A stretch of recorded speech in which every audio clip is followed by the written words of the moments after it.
Hello class में आपकी teacher Devinder Kaur. Exercise 3.2 का क्वेश्चन नंबर 2 करेंगे। 3.1 में भी हमने ग्राफिकली और अलजेब्रिकली सॉल्यूशन करे हैं।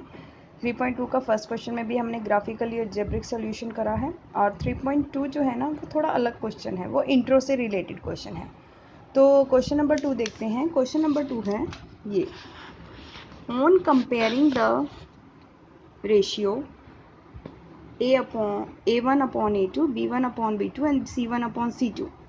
Find out whether the line representing the following pairs of linear equation intersect at point are parallel है या intersect at a point है। मैंने आपको बताया था intersecting वाला, या parallel है या coincident है। 3 पार्ट दे रखे हैं यहाँ पर, आप देखो मैंने तीनों पार्ट के क्वेश्चंस लिख लिए हैं। इंट्रो देख लेते हैं। इंटरसेक्टिंग लाइन्स का मैंने आपको बताया था, A1 upon A2 is not equal to B1 upon B2। One solution है अगर ये दोनों इक्वल नहीं होंगे तो, और वो कंसिस्टेंट कहलाएगा। अगर A1 upon A2 is equal to B1 upon B2 है but not equal to C1 upon C2 है तो वो पैरेलल लाइन्स बताएंगे। देखो, इंटरसेक्टिंग लाइंस का मतलब है कि ग्राफ पर इंटरसेक्ट होगी लाइंस, ठीक है। और पैरेलल लाइंस का मतलब है, नॉर्मली पता लग रहा है पैरेलल लाइंस का मतलब है कि वो ग्राफ पर जो है पैरेलल लाइन का ग्राफ बनाएगा। कोइंसिडेंट लाइन का मतलब है infinitely many solution, consistent pair बनाएगा जैसे वो सारे इक्वल्स होंगे तो।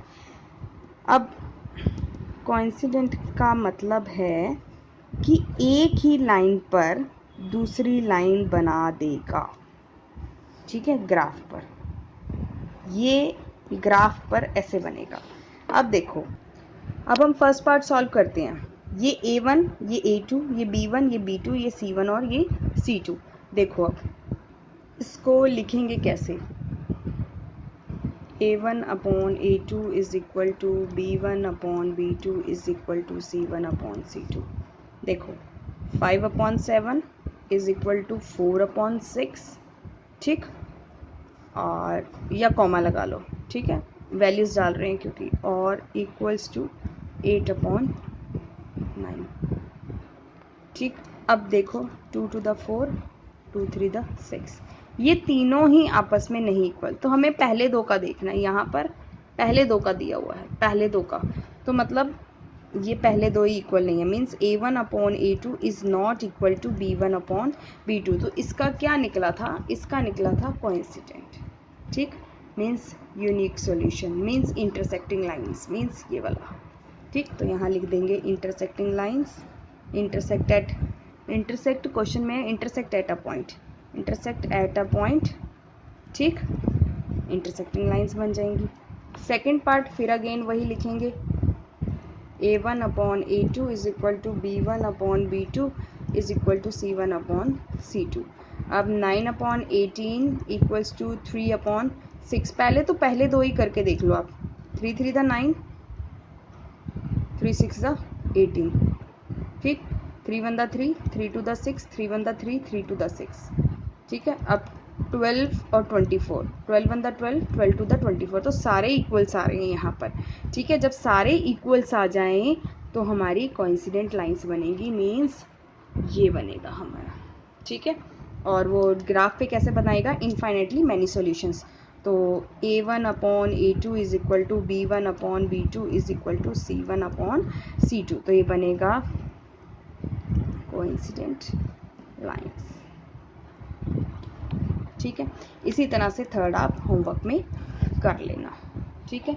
ये आपका सॉल्यूशन था इंट्रो के साथ। अगर कोई प्रॉब्लम हो तो please message me, I will clear your doubt from your teacher Devinder Kaur. Hello class, मैं आपकी टीचर द्वेंद्र कौर। 3.2 एक्सरसाइज का क्वेश्चन नंबर 3 करेंगे। क्वेश्चन नंबर 3 भी क्वेश्चन नंबर 2 जैसे ही है, ठीक है। तो पहले क्वेश्चन नंबर 3 का क्वेश्चन देखते हैं।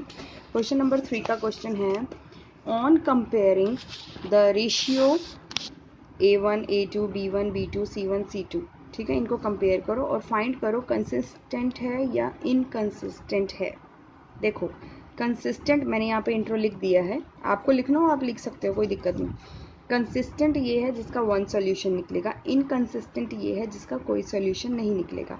कंसिस्टेंट में हमारा a1/a2 is not equal to b1/b2 और नो सॉल्यूशन में हमारा a1/a2 is equal to b1/b2 is not equal to c1/c2। इनका ग्राफ भी मैंने बता दिया है कि कंसिस्टेंट का ग्राफ बनेगा इंटरसेक्टिंग लाइंस और इनकंसिस्टेंट का ग्राफ बनेगा हमारा पैरेलल लाइंस। अब देखो सॉल्यूशन में देखो, फर्स्ट पार्ट था 3x + 2y = 5, 2x - 3y = 7। इसको मैंने इसकी वैल्यूज़ लिख दी मैंने, और फिर मैंने देखा कि a1 is not equal to b1, a1/a2 is not equal to b1/b2। तो ये हमारा कहाँ, यहाँ से आप देख लो इंट्रो में से, ये हमारा कंसिस्टेंट है। इसी तरह से सेकंड वाला मैंने सॉल्व करा, a1/a2 की वैल्यू थी 2/4, आप ऐसे भी लिख सकते हो, b1/b2 की वैल्यू थी 3/6, c1/c2 की वैल्यू थी 8/9। इसमें से आप देख लो कौन सा है, पहले दो इक्वल है और तीसरे वाला इक्वल नहीं है, तो ये हो जाएगा इनकंसिस्टेंट। ठीक, इसी तरह से आप थर्ड, फोर्थ, फिफ्थ पार्ट आप होमवर्क में करोगे, और अपॉन वाले का मैंने आपको बताया था कि पूरी इक्वेशन को आप मल्टीप्लाई कर दोगे। यहाँ 2 अपॉन है तो 3 × 6 से आप पूरी इक्वेशन को मल्टीप्लाई करोगे तो आपका डिनोमिनेटर वाला पार्ट जो है हट जाएगा। ठीक है, ये था आपका एक्सरसाइज 3.2 का क्वेश्चन नंबर 3। अगर कोई क्वेश्चन इसमें से ना निकले, डाउट हो, तो प्लीज़ ज़रूर पूछना। From your teacher Devendra Kaur. Exercise 3.2 का क्वेश्चन नंबर 4 करेंगे। 4 भी सेम ही है, बस इसमें हमने बताना है कि कंसिस्टेंट और इनकंसिस्टेंट है तो उसको ग्राफ पे भी शो करना है। ठीक है, तो देखते हैं क्वेश्चन नंबर 4। क्वेश्चन नंबर 4 है which of the following pair of linear equation are consistent और इनकंसिस्टेंट। सेम क्वेश्चन 3 की तरह है। ठीक, इफ़ कंसिस्टेंट, अगर वो बोल रहा है कंसिस्टेंट है तो ग्राफ पे भी शो करो। ठीक, कंसिस्टेंट के लिए हमें a1/a2 is not equal to b1/b2 चाहिए, जो इंटरसेक्टिंग लाइन बनाएगा, और इनकंसिस्टेंट पे तो जो है वो नो सॉल्यूशन होता है, एक्चुअली वो पैरेलल लाइंस बनाता है। ठीक है, अब देखो यहाँ पर a1/a2 that is 1/2, comma b1/b2 that is 1/2 and again comma c1/c2 5/10। ठीक, ये भी हो गया 1/2। तो हमारा a1/a2 is equal to b1/b2 is equal to c1/c2। अब यहाँ पर एक चीज़ और सीखो कि जब सारी सॉल्यूशंस इक्वल हों तो वो भी कंसिस्टेंट में ही आता है, उसका इनफाइनाइटली मैनी सॉल्यूशंस होता है। ठीक है, और वो ग्राफ पर ऐसे ही बनता है जैसे consistent a1/a2 is equal to b1/b2 is equal to c1/c2, और वो ग्राफ पे एक ही लाइन पर एक ही लाइन बनती है। ये आप पीछे इंट्रो में देख सकते हो। तो इसका ग्राफिकली बनेगा, इसका ग्राफ बनाओगे आप, इसका ग्राफ बनाओगे आप, खुद सॉल्यूशंस निकालोगे इस इक्वेशन के जैसे हमने पीछे करा है। ठीक है, इसका ग्राफ आप खुद बनाओगे। ये कंसिस्टेंट है, तो ये कंसिस्टेंट में दो सिचुएशंस आती हैं। अब इसी तरह से सेकंड पार्ट देखो, a1/a2 इज़ इक्वल टू 1/3 और b1/b2 इज़ इक्वल टू 1/3 और c1/c2 इज़ इक्वल टू 8 × 8 ये आ गया 1/2।